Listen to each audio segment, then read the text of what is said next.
Hello, everyone, and welcome to another one of our Lunch and Learn programs. My name is Lauren. I'm one of the education specialists at the Charlotte Museum of History, and I am so delighted about today's program and so excited to introduce the curator of the Unforgettable Music Venues exhibit that just closed at the museum. Ian Pasquini is an education associate, an artist, a wizard with tech. Basically, he is just an amazing asset to the institution, an incredible person, and just a wonderful host of today's program. So enough for me. I'm going to turn it over to Ian, who's going to get us started today. Hey everybody, I'm Ian from the Charlotte Museum of History. I curated the Unforgettable Music Venues of Charlotte exhibit. Everybody else who's going to be on the panel, you can go on and unmute and share your screen so we can kind of see everybody here. I guess I'll just go on and introduce each one of these people real quickly. First of all, we got Daniel Costin over here. Daniel Costin is, how best to put it, a photojournalist and probably the most prolific music archivist in Charlotte at this point. I don't know how many shows I've seen this guy at. Or you just say hello real quick, Daniel. Let's make sure we can hear you. Hey, Ian, how are you? Good to see you, and good to see everybody again today. Yeah, and over here we got Scott McCannell. He's the owner of Snug Harbor, a local venue here in Charlotte, as well as a musician and a sound technician. Go on and say, hey, Scott. Hey, everybody. Thanks for having me. Good. We got him. And then last, but most certainly not least, we have Penny Craver, the founder of Tremont Music Hall. She ran the Milestone. She ran Dish. She's a musician. I don't know if I can heap enough praise on Penny. Also, probably the person that has thrown the most people in this community out of a venue over the course of her career. So say, hey, Penny. What's up? Yes. How you doing? That is true. I'm sorry, but yeah. I love that we were talking to Wilson from Wilson's World. We were doing a little spot to introduce this. And as soon as I said, oh, I'm going to have Penny on our little, preview thing, he goes, oh, she's thrown me out of so many places. And that was just like the first thing he dropped on us. I loved it. Aside from that, let me throw out a couple of other little things along the way. I'd like to note that Edith Sheeran, who gave us many of the artifacts that we used for the Excelsior Club to represent that in the exhibit, Edith Sheeran passed earlier this year, so I'd like to extend some condolences there. She was super helpful getting to meet her. She'd been a bartender and just worked at the Excelsior for I don't know how many years, and I don't even know if it's appropriate to say how many, but she had been there for a very long time, was super gracious. So thank you, Edith. As well, I'd like to extend thanks to Nick Karras, the owner of the Double Door Inn, who donated many of his materials. Ken Kuntz, who was an owner of the Excelsior, put me in touch with Edith Sheeran. Shane and Adele Deal, who were going to be with us today, but you know how life goes, but they donated a bunch to us as well. And also to all of our sponsors who I will not list because so many people in the community came together to help this thing go off. So we really appreciate it. Anyway, this is us kind of closing it down. These are just some important people from the community, that I think can kind of speak to all this. So I think the best way to start this out kind of is just to ask how everyone got involved, in the music scene. What was kind of the start of your maybe career in the Charlotte music scene? So Penny, let's start with you. Well, I was a musician. I was from Winston-Salem and decided if I wanted to do something in music, it was not going to be in Winston. And where was I going to move to? So after college, I moved to Charlotte and played, with several bands, and most notably probably the Blind Dates. And then when we broke up, and what else was I going to do? I mean, I was approached to take over the Milestone, and also at the time had a booking agency with Leisure McCorkle, and which that made total sense. And then with Milestone, and then I kept losing all my acts to Jeff at the Pterodactyl, and 1313. I said, darn it, I'm gonna open up the big place. So that's how I got to Tremont. So. Cool. How about you, Daniel? How did you get involved? I always say photography chose me. I was doing feature writing for an independent magazine here in Charlotte, and we started covering local music. And I really was kind of amazed at how diverse and unique the scene was, even in Charlotte in the mid-90s. And once I started photographing bands, first they all hired me because at the time there really was only me and Chris Radock taking pictures back then. And it was just something about it all said, you're doing this. And I wouldn't have known I would have been doing this for 25, 26 years now, but it's been a remarkable joy the whole time. And again, it's amazing these threads come back and continue on all these years later. I've always loved talking to you about this stuff, Daniel, because it's like every time I bring up a band, whether they're like huge or tiny, like, oh, I got pictures of them. Yeah. And then it's like, oh yeah, I ran into that guy at this show, oh, I happened into the Double Door one night, Levon Helm was playing, and it's like, oh yeah, we hung out, that I've just always loved that. Oh, thank you. And Scott, let's get a quick little tester. How'd you get in? Probably from going to shows that Penny booked at the Milestone is when I kind of got the bug, and like, I want to do this. And so played in bands and booked shows locally, and then always wanted to have my own little spot. Penny said, don't do it. If you want to make money. I worked for Penny a Dish for about 3 years or so. And right there at the end was when the building for Snug Harbor came available. So I jumped in and we started venue in 2007 is when we opened up, and been going ever since. I would say strong, but this past year, not so much. That's actually kind of a good point to bring up. Everybody's career's kind of been affected as a result of this. Daniel, you said you've been kind of working a few gigs. They seem like they're coming back. What do you kind of see happening? Are things going to be different, from your perspective once, the world's kind of opened back up? Yes, it's for those of us with allergies, this spring's going to be difficult because of the events that will be happening outside. There are concerts right now. I shot an event at a brewery last night. So I'm still getting used to having that many people around me and the volume of the music. So it is an adjustment. I think people are kind of watching each other right now. This includes music venues. So I think you'll start to see things, maybe not this month, but into May and into summer. So I think people will find ways to do small events, small gatherings including musicians. In some ways, it's kind of going back to where events and music was in smaller spaces back in the mid 90s, back in the early 2000s when I really started taking pictures. So it's an interesting kind of back to the future situation. So I think you'll see things over the next month. It's just, it's a slow train. I think for all of us, it's been a slow train coming, but I think it is coming eventually.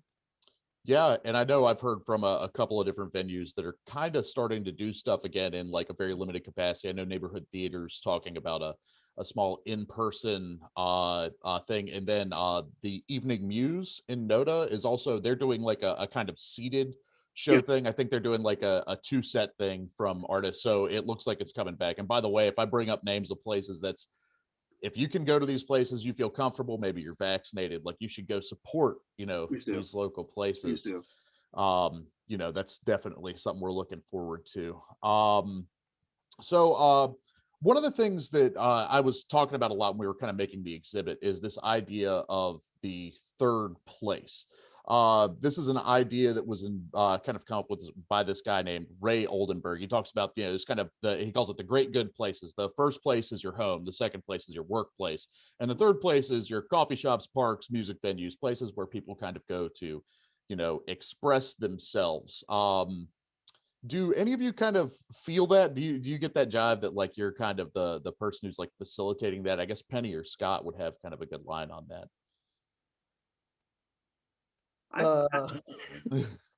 Go ahead, Scott. Go for it. Yeah, being a smaller venue, there's definitely, we're able to see more of the, I guess, kind of the community, the smaller community that's involved in that.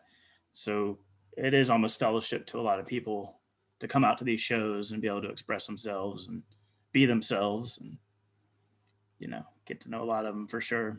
Yeah, I know that the regular crowd is really what drives a place like Snug Harbor. I work at Snug as well. Full disclosure, we have a ton of local acts. We get acts from out of town, and that's always awesome. But the core of it's kind of all those regular folks that you see, more than one night a week, easily, and they're kind of the people that make a place tick. I don't know, Penny, if you've got anything to speak to any of that. Well, I mean, I really experienced this with the Milestone. I mean, you just, you saw pretty much the same people every week and every Friday and Saturday night. And it's a friendship and a fellowship and that's, it's just pretty cool. It's just really cool, and I remember when I was coming up and I was young, and first moved to Charlotte, I'd go to the Double Door, and that's where I felt good and comfortable, was at the Double Door.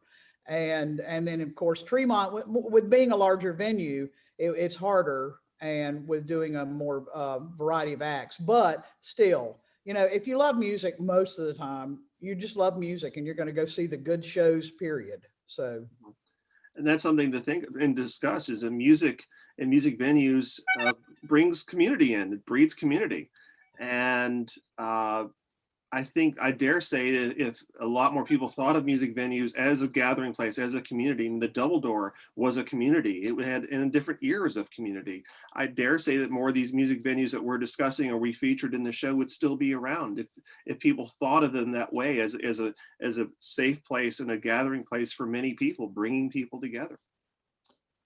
Yeah, and it seems like kind of a thing. Inclusivity is a big part of kind of like a brand for a lot of places at this point, because I think that is the thing. You need a lot of people feel, uncomfortable or however they do about themselves, and knowing that like, hey, you can come to this place, become a part of the community, and kind of do your thing and really be part of that.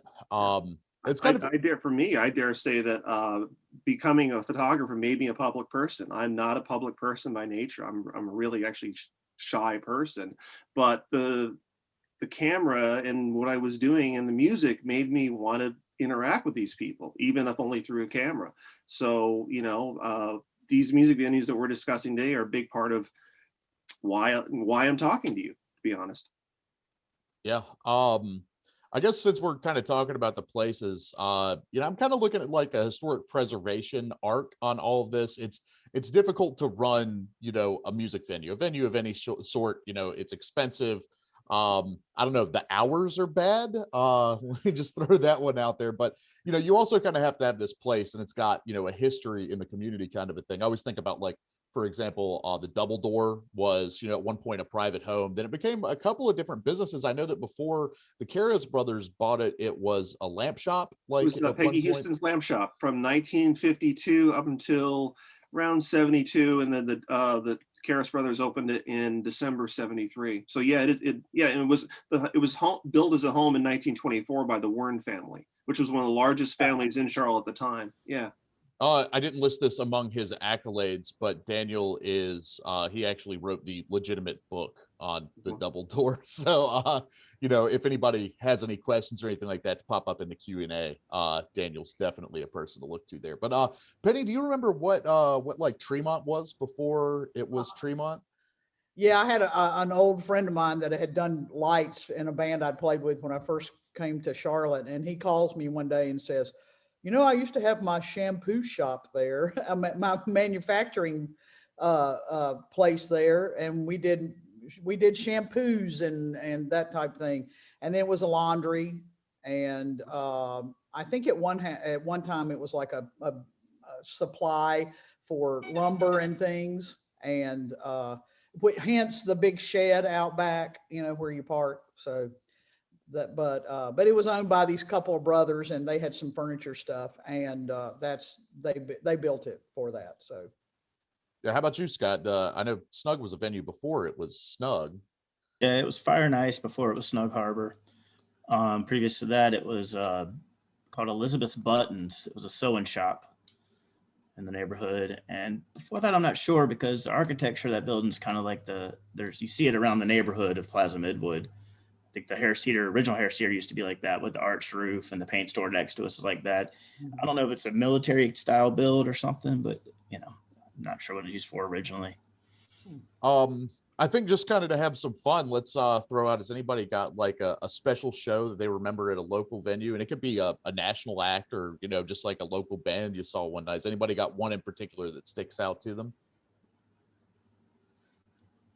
well, I think when we were with Wilson, I said, I remember watching the Psychedelic Furs and thinking, we're doing Pretty in Pink, thinking, oh my God, this this song affected an entire generation of people, probably about Scott and Daniel's age. And, you know, and it was along with the OMD song, If You Leave. So I mean, it chills. See, it still, I talk about it and I get chills still, you know, and I mean, I'm getting chills. So it's just, it's amazing, you know, because. And I was at that show. I was at that Psychedelic Furs show. Yes. Great show, you know. What really was. Yeah. And I just, you know, it's just, music is just one of these things that everybody, I assume everybody, I can't imagine my life without it, but you know, it just means so much to you, and your associations are with, that's me beeping, I'm sorry. So anyway, your associations, you know, I hear a song and I go, oh, that was 7th grade and da da da da da, and you know, whatever. So it's just miraculous, I think, how things affect you. It is like kind of all tied to memory. That's one of the things that, you know, we're trying to preserve at the History Museum. One thing that Daniel was certainly extremely helpful was, you know, these places kind of come and go. And I think it's kind of a shame when you lose a place that's really important to a lot of people. But you know, so much of your memory is tied to the sounds that you hear in these places, the smells, which, you know, pleasant or unpleasant, will be kind of what they are. I always think about like the Double Door. At first, they were serving sandwiches. You know, they were doing like a lunch thing, and you know, it's like a beer bar, which I remember Nick telling me this seems surprising to me because I'm a little younger. And he was like, well, it's kind of a big deal to open, you know, like a bar in downtown Charlotte, you know, with like the kind of political and social climate, you know, at the time when he moved in there, and kind of trying to preserve those ideas is something we're always interested in. Just a side note, the Excelsior is like an ongoing preservation project. A couple of years ago, it was put on a list of the 11 most endangered historic sites in the United States of America. And that actually garnered national attention, and is how we've come to the person who's purchasing the property and trying to figure out, you know, how to move forward with keeping that space as part of our community. That helps to preserve the memory, part of our history in Charlotte, which is a complaint I hear all the time. You know, Charlotte doesn't preserve its history. I don't think that's true, but I understand why people kind of think that. Anyway, let's go on back to the other conversation. What any shows, either Scott, Daniel, things that stick out to y'all? One that'll always stick out to me is when Penny asked my band to open for Iggy Pop, and it happened on my 25th birthday, and I got to hang with Iggy. Yeah, that's definitely one for the books. Iggy stood at the monitor board and watched our whole set, so that was pretty epic. Thanks, I think Penny. I was at Tremont in 2000, 2001. 2001, yeah. I say that way too often. I was there, so just too many for me. You mentioned, you know, you walk in the Double Door, turn right, and there's Levon Helm on stage. I mean, the night at Tremont in '99 when Elliott Smith played on the XO tour, and he was fantastic, and the whole crowd was just so quiet and raptured. He thought they weren't into the show, and he's just like, oh, okay, sorry, night. Just like ended the show. I was like, oh my God. So for me, it's too many. And, you know, obviously I want to mention the Visualite, Neighborhood Theater, venues like the Moon Room, Tremont, you know, Baja, and all these other places. They all, obviously I took pictures of all these places, but they all keep a place in my heart somewhere. It's kind of strange also because, you know, the vast majority of people think of these places just like entertaining place to go. You know, this is a place I go to kind of kill time and like relax and stuff like that. You have like kind of the dual thing, you know, all of us do, that we work in these places, you know, and it's like trying to reconcile like, oh, I like really enjoy this, but also like the frustration of, oh, I was up till like 4 a.m., you know, scrubbing floors and, you know, trying to make everything work along the way. It's not for the faint of heart. Anything you care about in life is not for the faint of heart, and trying to keep anything that involves art and commerce is not easy. But for those of us who know what it means to us, it's worth it. Is you know, despite all the years that we've been doing this and the issues that we deal with. Hopefully, this is not me. That's me. So. Oh, okay, sorry. Yeah. Ian, I have something to say if you don't mind. Please. Okay, we had, you know, Tremont had an incredible amount of all ages shows, And for me, I felt that that was very important because at an early age, you capture the attention of the young people and make music an active part of their lives. And usually those people, they're lifelong music lovers, and, they're going to concerts when they're 60, and so, but that was one of the reasons I did the all ages show is to, I would rather them get into live music than other things they could have been doing on a Friday and Saturday night. So at any rate, just wanted to throw that in. No, that's really good. I see in the chat, Angel Johnston, one of our employees at the museum, just said she went to a lot of all ages shows at Tremont as a teenager. And she's always, talking about different shows that she goes to, and it's kind of universal. Where I came from, I was really fortunate. We had this place called the Somewhere Else Tavern in Greensboro. And you guys, I feel like everybody knows about it on some level. The guy that ran it named Burley. And Burley was so gracious to all of us when we were kids, because we were terrible. We were the worst band in the world. And you'd come in and I'd hear it from the stage. Someone would come in the door and Burley be like, "Who are you here to see?" "Oh, you're here to see Ryla. They rock." And he'd just be hyping us up. And no matter how bad we were, he would have us back and be like, "Be a part of this, book a show, come do your thing." And that was invaluable to me as a kid, to be treated as someone that was worth having around. And for better or worse, it's really shaped part of my lifestyle. These spaces have shaped me as who I am and all the things I've been to this day. And things like that change your life, change the lives of a lot of us. We've all had that situation. And people don't, in a music venue situation, well, it's just music. Well, it's way more than that. It's life. And these experiences that we're all discussing and the venues is a big part of why we're here and why we'll stay in this crazy business. I think I love the conversation at the end of the night when you are mopping the floors. People are like, "Oh, I'd quit if I could," if it was an option, but everybody's such a part of it. They love it so much, and it is everything from just showing people a good time, but also to being a part of something. I don't know. Art's difficult to quantify that way, kind of, or qualify really. It's real, but it's not physical, but it's very real. Yeah. That's, you're talking about that Elliott Smith show where he thinks that nobody's into it and everybody's just having a moment, all at the same time. Everyone's having a moment and not saying it out loud. Can anybody think of any local acts that really surprised you, artistically? Anybody that did anything really wild on stage that I don't know, maybe was unexpected, had an impact or anything? Well, there was the one band that the drummer always took his clothes off, but they didn't get booked at Tremont very often. I know who you're talking about. I know you do. We had it at that city on the regular. Yeah. That's just one thing, but there were, but I'm sure 5 times, gosh, there's so many. It's just say, which child do you like the most? That's kind of hard.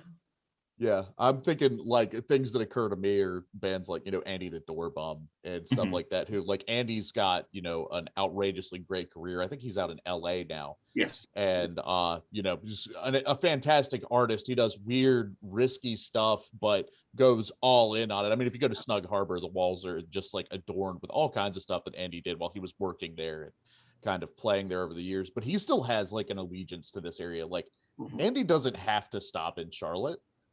That's, as far as his career is concerned, he doesn't have to do that, but he loves the people here and the history that he got from this place. And by the way, I think he worked everywhere. I know he worked at the Milestone for a period of time, and it was just a big, for a while. Yeah, big part of the local community here, and has been able to take his art national and worldwide and do something kind of unique that way.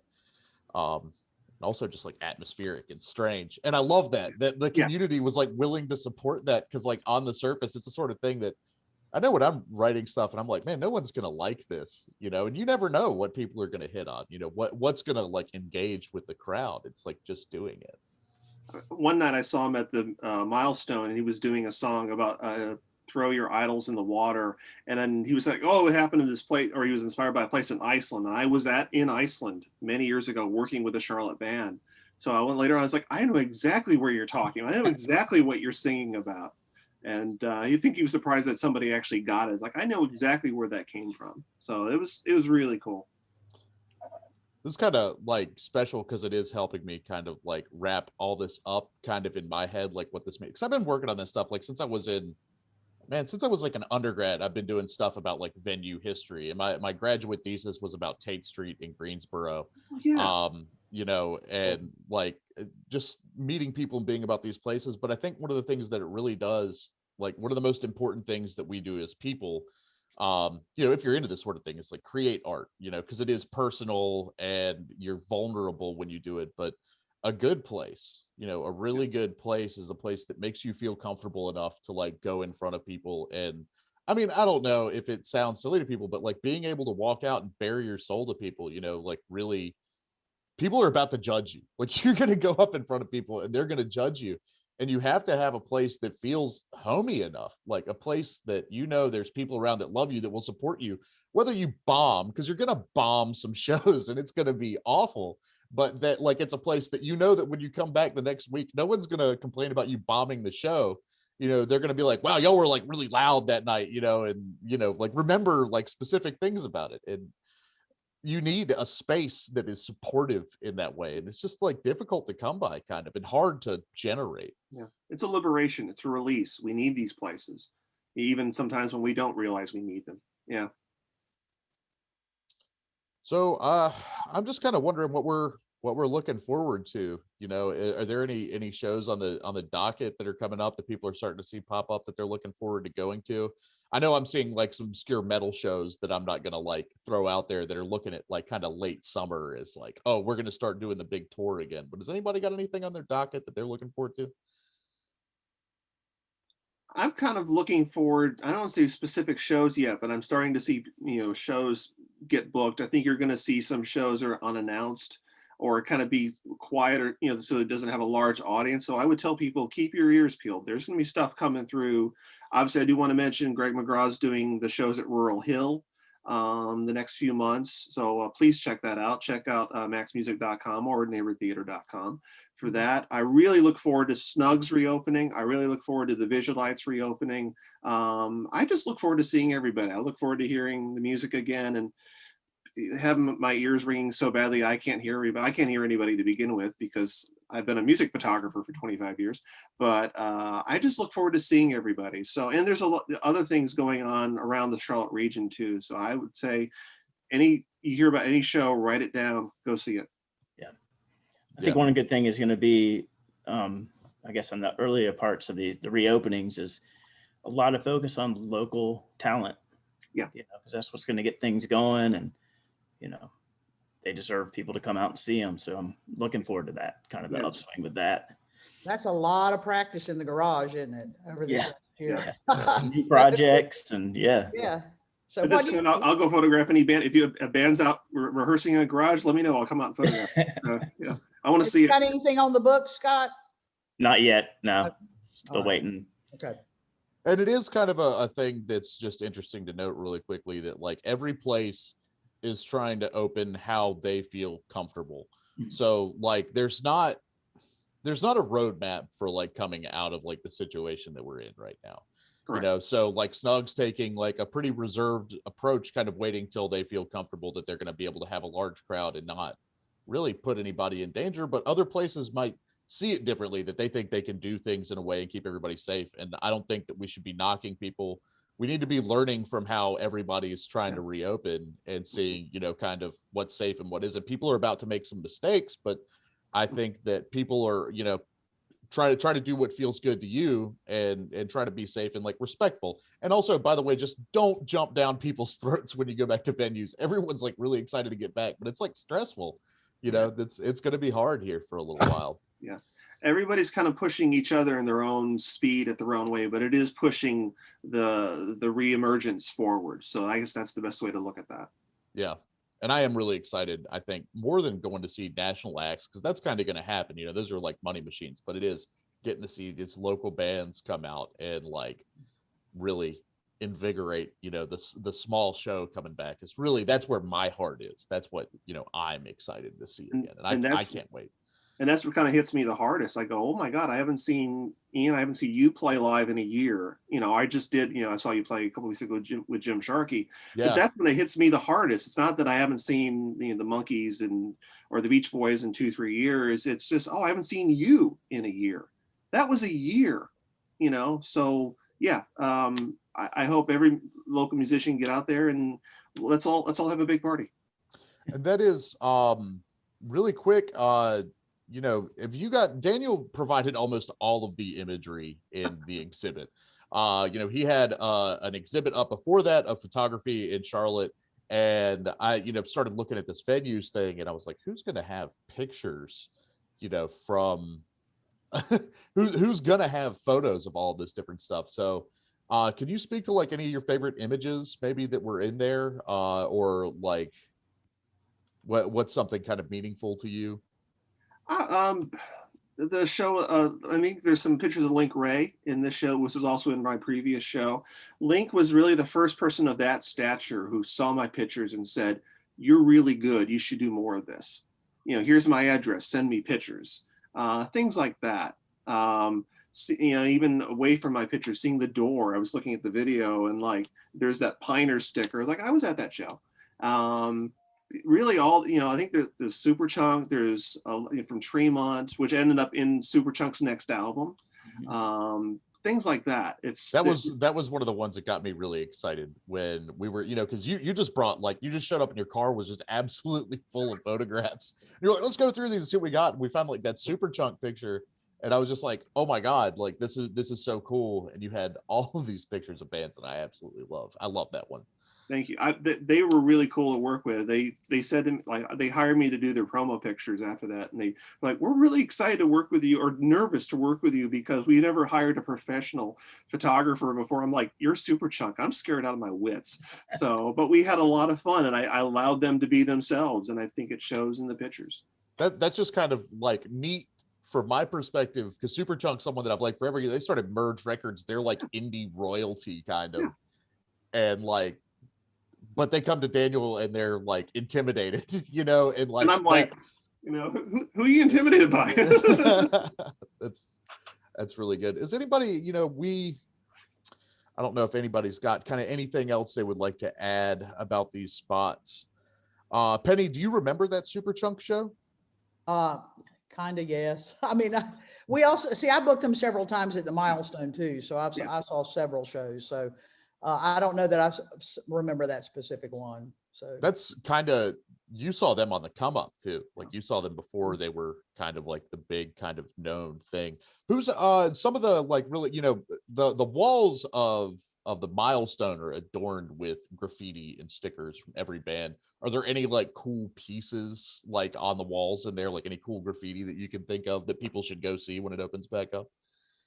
We had REM stuff. When we took over the Milestone, there was some REM stuff in the dressing room, but the wall was pretty much, it was about to fall down. So we didn't tear it down. We just covered it with plywood and started fresh. So behind those walls, there could be some very important stuff, but that was probably the biggest band that played the Milestone, if you think about it. And along with some really weird stuff like Melissa Etheridge played there.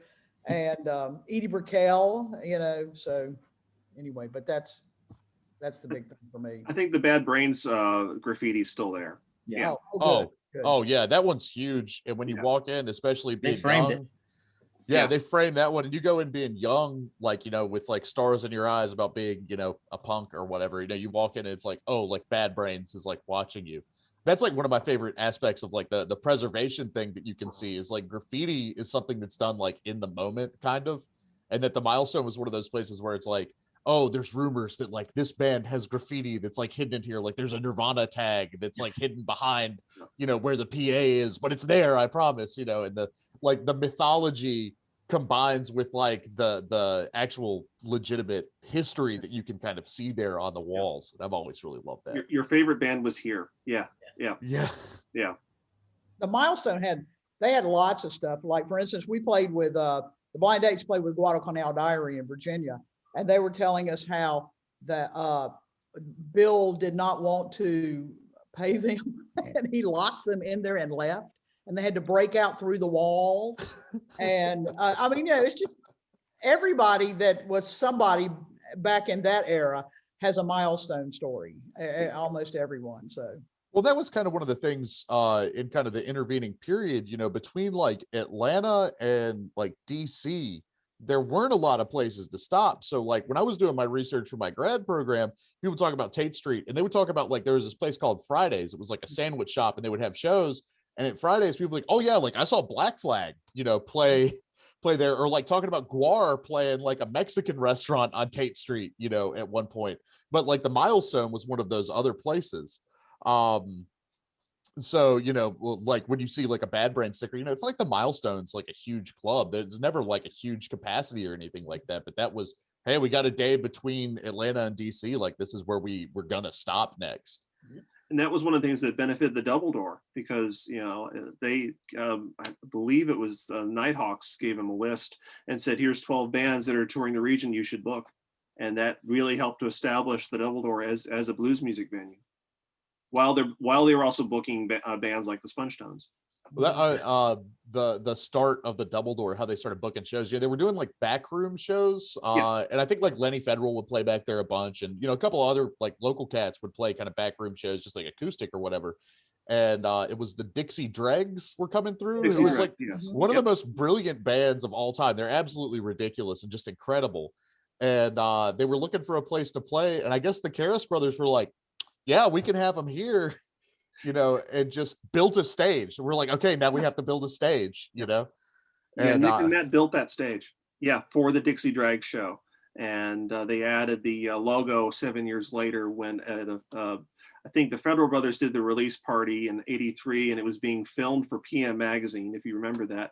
So they had Everett Carpenter stencil that on the back wall. So that's kind of how helps us to date some things at the Double Door, is when the stencil on the back wall was added. But yeah, they literally built that stage for the Dixie Dreg show, and it was like, well, and it did so well, they were like, well, I guess we can do more of this.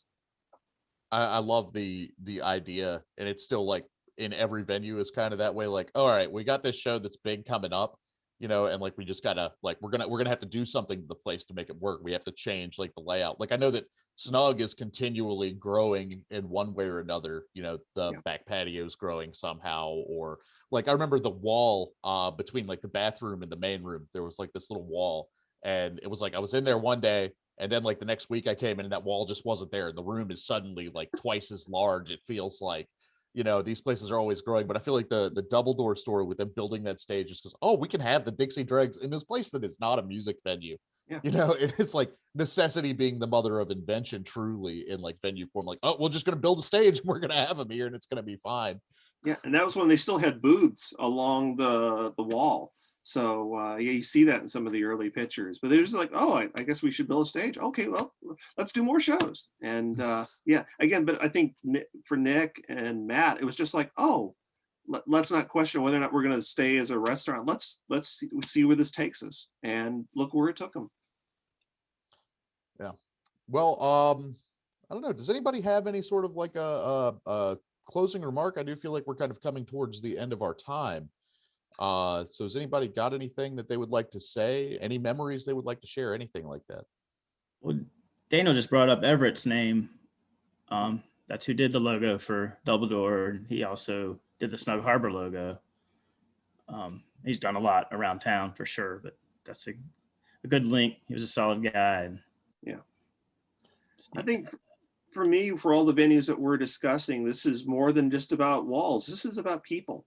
This is about music and all the things that we care about in life. And I think there is another era coming for music and venues in Charlotte. It's going to merge out this year into the next few years. And to all I say, come support. And let's talk about more venues and music in the present tense than the past tense. So there. Yeah. That was really cool. Not bad for a shy kid. Yeah. Yeah. You're doing all right, Daniel. I believe, Charlotte can definitely finally be a music community. It's always had the music community, but it's time for the outside eyes to look in and realize what is here, as opposed to looking outside trying to, let's go to a show in Asheville or whatever. But like Charlotte's got it. We've got the entertainment and it's almost an incestuous music scene where people play together and It's really unlike, I mean, watch it grow. I've worked in so many different cities. It's unlike Chapel Hill. It's unlike Raleigh. It's unlike Columbia or Greensboro that I did a lot of photos in. And that's what I like about it. You know, it's one of the reasons I've stayed here. Well, Charlotte's always been, to a certain extent, the little redheaded stepchild, you know, because we have a college here, but it is not an integral part of the city and the nightlife. And so, as opposed to, you know, Raleigh, Chapel Hill, Durham, whatever. So we're the largest city in North Carolina, but still, if you were trying to climb up the charts of CMJ, you were going to play Chapel Hill, you weren't going to play Charlotte. So, but I think that we're coming of age to a certain extent, and that because we have been neglected. And you know, when people come to North Carolina, music people, it's like they want to go to Chapel Hill. But Charlotte's got some really cool stuff, and it always has. Yeah. And I just hope that you know, it comes more to light, because it deserves, Charlotte and Charlotte musicians deserve it. And I just got a question from somebody else. They were asking, how do we recommend we keep up with kind of the music scene in Charlotte? The first thing that popped into my head was Queen City Nerve. Local publication does a pretty good job of listing out some of the things that are happening. Does anybody else have any suggestions of good ways to keep up with shows in Charlotte as they're coming out right now? I would recommend checking out maxmusic.com. I would check out Blumenthal Arts, their website and their Facebook page. I'm starting to see, I did this concert I photographed last night was for a music blog here in town. It's called Records on the Wall. I had honestly not heard of it, but it's a thing. I think you're going to see, especially as more of us have been working at our desk for the past year, you're going to be seeing more people go, oh, I want to talk more about music arts, and I'm going to do this via online blogs or you know, podcasts and this and that. So I do want to recommend Joni Deutsch's Amplifier show, because it's awesome. And so please check that out. Check out what Joni's doing. And the best thing I can tell, you know, for the past year, I've been doing event searches on Facebook every day just to see where people were doing things and when. So, you know, I know it's sometimes more work than people want, but this is where you find the cool stuff. So yeah, keep searching and check out the places we mentioned and see who else is out there covering these things. Yeah, has anybody here got like a website they would like to plug for themselves? Because I know that you guys, you know, Scott Snug's website and Facebook page is always, you know, when we're up and rolling again, has always got stuff up, right? So Yeah, snugrock.com. And then as with any venue, just follow their Facebook or their Instagram. That keeps you up abreast of what's happening and what's coming up. For me, it's danielcostin.com. I need to be posting more local band pictures, and I will be now that I'm starting to shoot more shows. I have an exhibit right now in Mount Airy called Carolina Calling, which is an exhibit of North Carolina musicians. Hopefully that will tour in the coming year. And hopefully soon I will be able to tell you all about a big exhibit I'll be doing in North Carolina with a known North Carolina artist. Hopefully that is coming, and hopefully that show will tour as well. So and I'll see it. Daniel Costin photos on Instagram, Daniel Costin on Twitter. Bug me on Twitter. I don't use Twitter enough. So yeah, and Daniel Costin on Facebook. I'm retired. And so we miss you, Penny. We miss you. But I mean, I will say this: when in retirement, or when I was thinking about it, it was very important to stay near somewhere that I could see live music. And when the bands came through, I'm very close to Wilmington, and not too terribly far from Myrtle Beach, and so I can see national, local, regional. I'm happy here. Yeah. So. That's good. Well, I mean, also, I know that you're back in town, you know, even we were talking the other day, you're like, oh yeah, you know, and then I'll be back in Charlotte for a few days at a time, you know, just like regularly, because you can't really stay away, you know. Well, I just snuck in Sunday and came back Tuesday. So yeah. So I still have a place there. My place is still there. So I'm gonna come if there's something that I want to see, I'm there. Okay. That's good. You know, by the way, everybody at home, you know, of all the advice that I can give, and I hope everybody will back me up on this, but my main thing is look, if you want to go and have a good time out, don't just go to the same old place. Go to a music venue that you haven't gone to that's small, where you don't know what's going to be happening, and go meet the people.